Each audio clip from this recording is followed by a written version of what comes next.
We'll guide you through how to manage layers in Krita like a pro.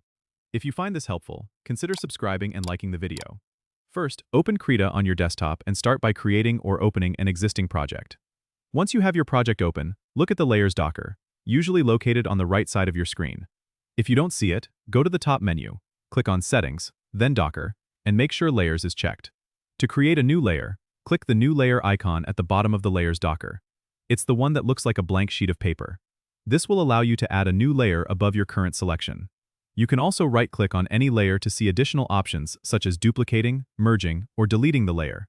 To rename a layer for better organization, double-click on the layer's name and type in the new name. If you need to change the layer's opacity, simply adjust the opacity slider located above the list of layers. To reorder layers, click and drag them up or down in the Layers docker. If you're working with complex compositions, you can group layers by selecting multiple layers while holding down the Shift key, right-clicking, and choosing Group. This helps keep your workspace tidy. Another handy feature is layer locking.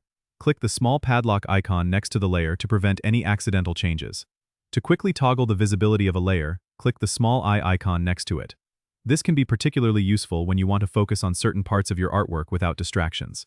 Remember, mastering layers can greatly enhance your workflow and creative output in Krita. Don't forget to subscribe and comment if this helped you out.